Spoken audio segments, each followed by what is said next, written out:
If you want to go pro in Fortnite, then there are 5 important steps that you need to follow. If you follow these steps, you will improve extremely fast and you will be able to go pro. So in this video, I'll walk you through the actual steps you need to take if you want to become a pro Fortnite player. And I also ask some of the top pro players to tell me what the #1 tip is to go pro in Fortnite. And I'll tell you exactly what they said in this video. Let's start with step 1, which is arguably the most important. Because if you don't do this step, then you will never go pro. And the first step is to find and track your weaknesses. Now this is so important because if you don't work on what you're bad at, you'll eventually start to not improve, which will lead you to reaching a skill cap, and you can't go pro if you can't improve. And that's why it's so important to find your weaknesses and track them. I'll go over how to track them in a minute, but first let me tell you how to find your weaknesses. Now the first way is to just be aware that you're not the best at the game and that you do actually have weaknesses, and try to always be thinking about what you did wrong when you die. If you do this, you'll just start to naturally recognize what you're bad at. But with this method, you'll probably only notice the really obvious stuff, like having bad edits or having bad aim. But with the next method, you'll be able to find all your weaknesses, and some of the weaknesses will probably be ones that you didn't think you had in the first place. So to do this method, you just want to track which element of Fortnite is the reason for you dying in that match. And then you want to write down this element so you can look back at the end of the week and see which element of Fortnite caused you to die the most. And these are the specific elements I'm talking about: aiming, editing, building, like placing a build in the wrong place; creating space, which means creating extra boxes; movement, like jumping in a box; peaks; advantage and disadvantage. An example of this is if you got the advantage in a fight but you weren't able to finish the fight; awareness, like if someone jumped in your box; end game rotates; and confidence. An example of this is if you hesitated to shoot because you were scared.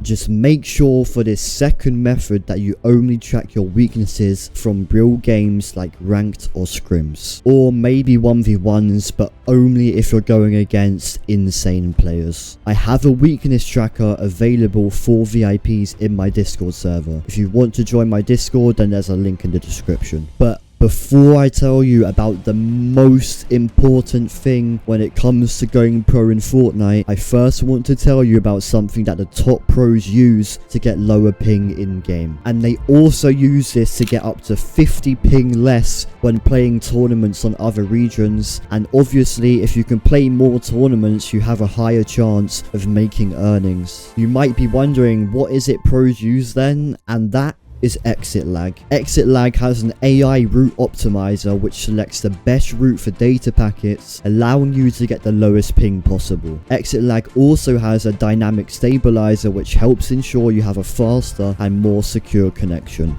And with over 1,000 servers across 5 continents and 18 million weekly optimizations, ExitLag guarantees superior game performance regardless of your location. All you need to do is click the link in the description to go to ExitLag, click login, then you download the software and install it. With ExitLag off, as you can see by the top left corner, I get around 25 ping. But now let me go and turn ExitLag on. Now ExitLag is on, let me go back to Fortnite, and as you can see, my ping will start to go down a lot. I'm getting 1 ping. That's a 24 ping difference just by clicking one button and turning ExitLag on. There's also brand new duo and squad plans where you can get ExitLag for your full team at a discounted price. But if you want to try ExitLag for free without entering any card details, literally completely free, then go to the description of this video and use that link to get a 3-day free trial where you can try ExitLag for free. Literally free, so there's no point in not at least trying it. But now let's move on to step 2, which is building your routine. I can't stress how important the steps in this video are. Like,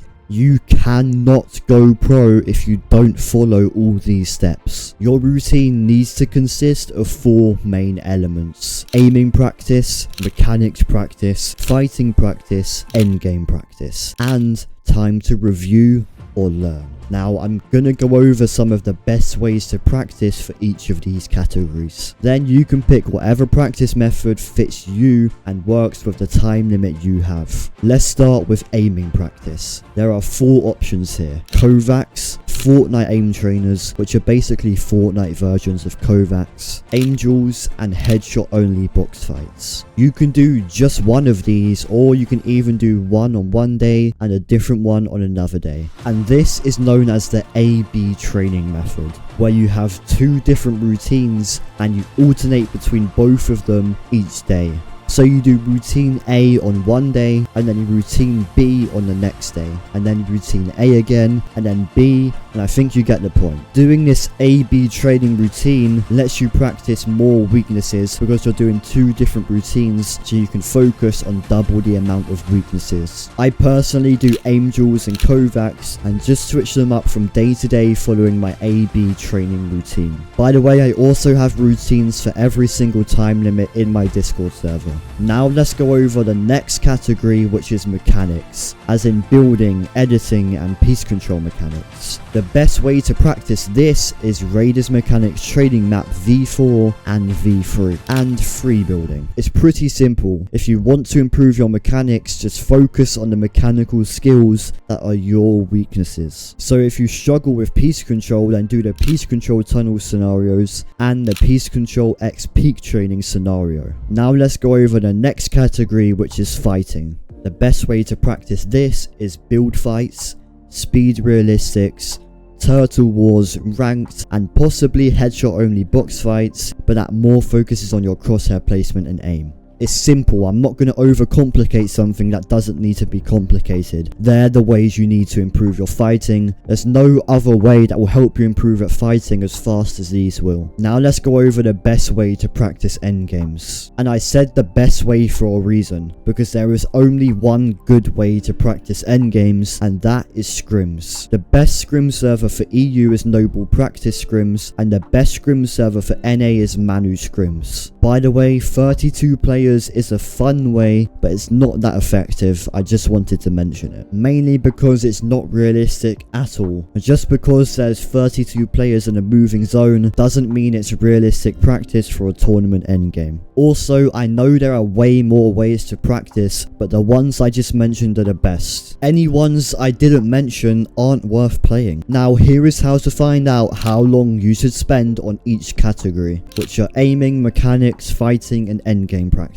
Now everyone is different, and some people need to do more fighting than endgame practice, and others need to do the opposite. But a good rule to follow is the 15-15 30-40 rule. This is where you do 15% of your total time on the game doing aim practice, then 15% of your total time on the game doing mechanics practice, then 30% doing fighting practice, and 40% doing endgame practice. Now let me give you an example of a 5-hour pro routine following this rule. This will help you understand what a good routine looks like. Starting this routine off is Kovacs for 45 minutes. Then you want to do Freebuilding for 9 minutes using the Freebuild Mechanics Training Map.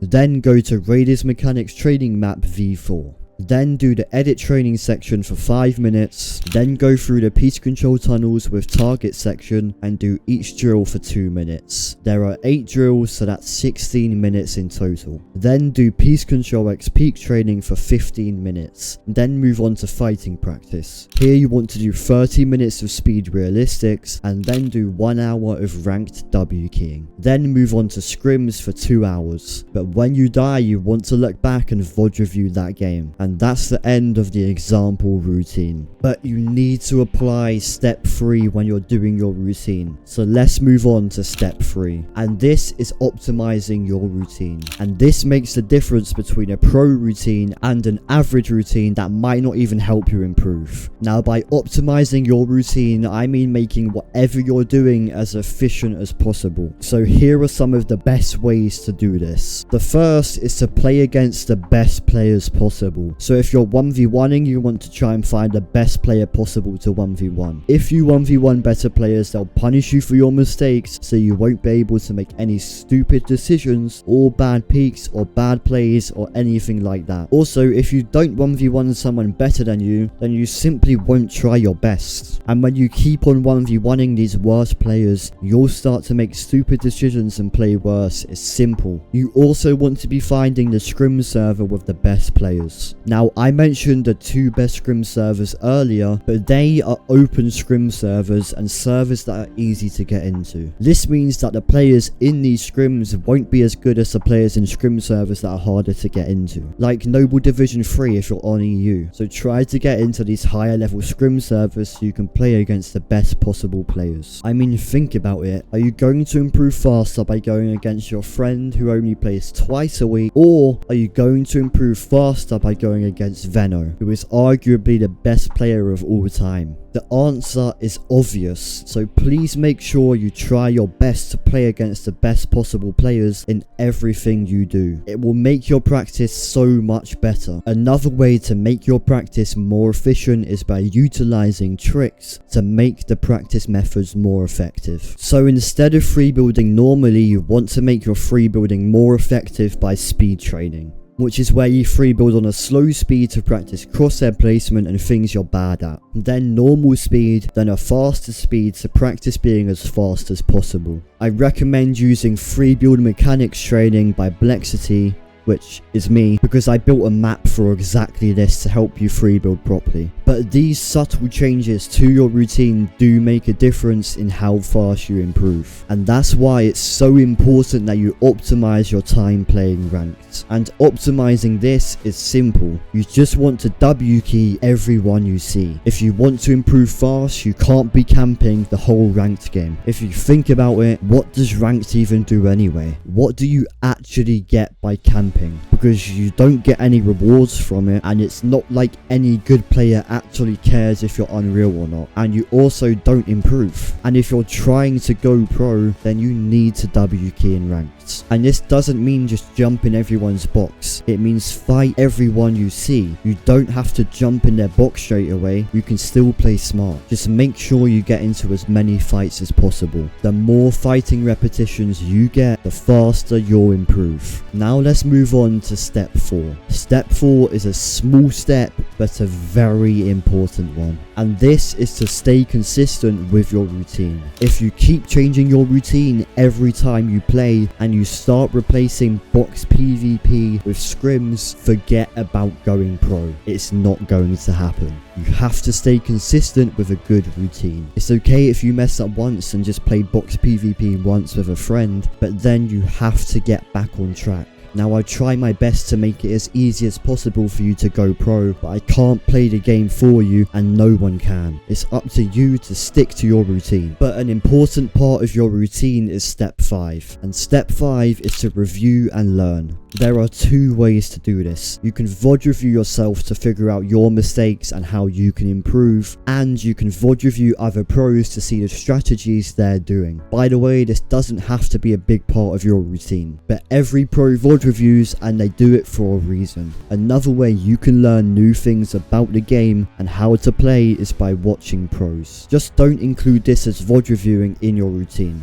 because when you watch pro streams or YouTube videos, you're usually doing it for entertainment rather than improvement. You can also watch YouTube videos on new strategies and videos that target your weaknesses. You can also watch Fortnite courses like the Solos Masterclass by Destiny Jesus. If you go into the description, I have a link to the specific ones I would recommend. But don't include this as part of your routine either. Just include this as an extra if you want and if you have time to do something when you're not actually playing the game. Now let's go over the best tips to go pro in Fortnite. I asked some of the top pros to give me their number 1 tip that they would give to someone trying to go pro. And the first person I asked was Eclipse, who just called to FNCS Grand Finals and has over 80,000 PR and over 6 $16,000 earned. And his tip was to play solo ranked and try not to take any damage. Now I don't know why I haven't thought of this, because playing ranked like this will make you so much better at fighting smart and taking good peaks. And if you think about it, the aim of fighting is to finish a fight without taking damage. But none of us actually think like this when we're in a fight, because we still take bad peaks and stuff like that. Thanks to Eclipse for giving this tip. His YouTube will be in the description if you want to check him out. The next pro I asked is Raze, who has 65,000 PR and $8,000 earned. He's also a 4 times Grand Qualifier, and he's won the Solo Victory Cup many times. His tip was to watch pros not for mechanics or aim, instead watch to see what decisions they make during their games and the reason behind each one. He also said if you can replicate it into your gameplay, then you will start getting better. So shout out Raze for the tip. Once again, his YouTube will be in the description. Now I just made the best routine document by far. Inside this document you'll get a full guide on how to create your routine, and I've done all the work for you. You just have to pick the routine that suits you best. There's a selection of different warm-ups and full day routines for every single time limit. So you'll have a warm-up for your specific time limit and a full routine for your specific time limit. There's also some extra strats to help you go pro in this document, and it's completely free. All you have to do is join my Discord, the Pro Reality, which is the #1 Fortnite improvement hub. Inside this document, not only will you get that routine I just talked about, but you'll also get lots more pro resources like routines for specific weaknesses, settings guides, meta guides that gets updated every season, YouTube videos to help you master every single aspect of Fortnite, and the best improvement documents out there. I promise this Discord will help you. If you enjoyed this video, then make sure to like and subscribe, and use code Blexiti in the Fortnite item shop if you want to support me further. But I really hope you enjoyed this video, and I'll see you soon.